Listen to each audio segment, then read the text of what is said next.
This is my 29th reflection video. Got one more to go. It is 30 reflection, 30 day, which was originally supposed to be 30 reflection challenge. After 2 years of doing this, man, it's been a lot. And I had an idea for a couple ideas left that I didn't do, that I was thinking about. But over the past week, it was coming to me to talk about a specific topic. And ironically enough, something happened this weekend that was right in line with what I was thinking. And it's so crazy. And I know it's not an accident. To me, it happened right on time. It happened for a reason. So, gets right to the point, man. I'm amazed by this. The topic is being or having an old soul. Having an old soul, being an old soul. Right? You might have heard this before, you might not have. For those of you who haven't, I'm going to give you a quick background. If you are an old soul, or someone tells you you're an old soul, it's because you carry yourself in an old way. Your demeanor, your posture, your language, what you do, your habits, how you handle situations, how you dress, what you eat, etc., etc. You do these things in an old-fashioned way. You do not seem like you fit in the time that you are from. You can look all over social media and see a lot of people, young people, especially in their 20s, maybe 30s right now, that hate this generation. Why? Because they have the spirit and the energy of the 90s and the 80s. We don't feel like we belong in the 2000s. A lot of kids feel like that. A lot of young adults right now, my age, feel like that. And even some older people probably feel that way. They probably wish they wasn't born in the 80s or the 90s. They wish they was born before that. They feel like they was born before that. Heck, some people feel like they from the future. That's a whole nother topic. But being an old soul means you have old ways about you. I've been hearing this in my life since I was a kid. I would say I started recognizing it and remembering it since I was about 10 or 11. And you start really remembering and processing things and becoming who you are and developing your personality the most before you become a teenager. My mom said it to me. One of my aunts that said it to me that passed said it to me. It's crazy. I had friends and neighbors and people tell things to me, say things to me and tell me things that you're such an old head. You act like an old head. You a boomer. Kids that I work with right now, teenagers mostly, say you a boomer. You such a boomer. I didn't even know what it meant, but it just basically means you an old head. It basically means you just stuck in the old ways, or you talk like such an old person and you got beliefs like an old person. It was an insult or whatnot, but it's not. But I had to look it up. I didn't even know what it was. That's how much of an old person I act like, or I think like. I didn't even know what a boomer was. But it's a reference to the boomer generation of people, old heads. And I didn't even know. But all my life, I've been getting told that. All my life, I've been hearing that. I remember one time when I was in high school, freshman year, 9th grade. I was walking with my friends after school. We was crossing the street. This guy was about to cross over and drive over in the car and damn near almost hit us. And we like, can we go? Can we not go? Yada, yada. And he's like, yeah, y'all good. And this guy, smoking a cigarette, looks at me and says, you got an old soul. And I don't even know this dude from a can of paint, from nothing. Know this dude from dirt. And he just says, you got an old soul. And I'm like, okay, thanks. It's not the first time I heard it, but I'm like, dude, you don't even know me. What's making you say that? All we did was cross the street. But maybe it was the way I walked. Maybe it's the way I was talking. Whatever. Maybe it was my reaction. Who knows? But he said it. And my friends is like, what he say? Like, what that's supposed to mean? What's that supposed to mean? I knew what it meant because I heard it a bunch of times. But they was just like, okay, like, what does that mean? That's one little small example. In my life, something prior to high school, when I was in 7th grade, I just started putting down video games. No one had to tell me. I didn't get on punishment. No one had to make me put down video games. I just started putting down video games. I stopped playing them every day. I stopped playing them for hours. I went weeks and months without playing with them before I started playing with these games again. I had PlayStation 2 specifically, right?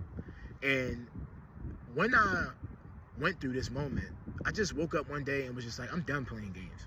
I just want to be outside. I just want to think. I just want to live and just, read my books and just do whatever and mind my business. Most kids at 10, 11, 12 years old, 7th grade, 8th grade, you ain't doing that. Most kids want to, especially boys, you want to play games. Games is everything.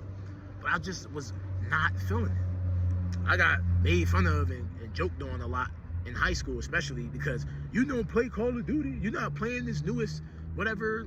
You're not playing this. You're not watching this movie. You're not up on this show. You're not watching The Walking Dead. You're not watching this and that, this thing and that thing and playing this game and that game.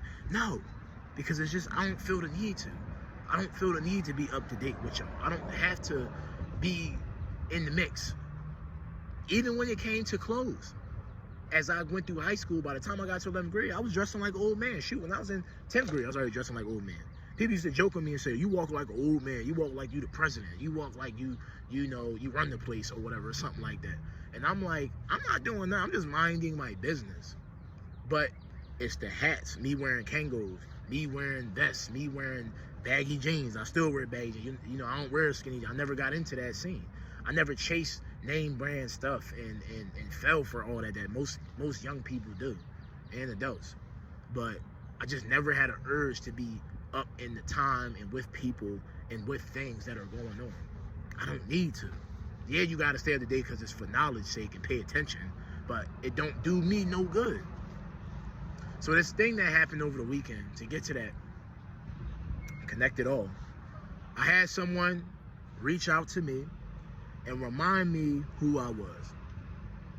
I put up a video about my aunt that passed. I mentioned this in the last video, sharing some grievances, some pain, some thoughts. He reached out to me and sent me a nice, long, lengthy message centered around this topic. I didn't ask for this, but he told me, you already know what to do. In a nutshell, it's long, but in a nutshell, he said, you already know what to do. Don't worry about the pain and the emotions and the trouble that's coming with this loss. You know how to handle it. You smarter than that. You better than that. You know who you are. You an old soul. And to top that off, he gave me a word that I never heard in my life that makes sense.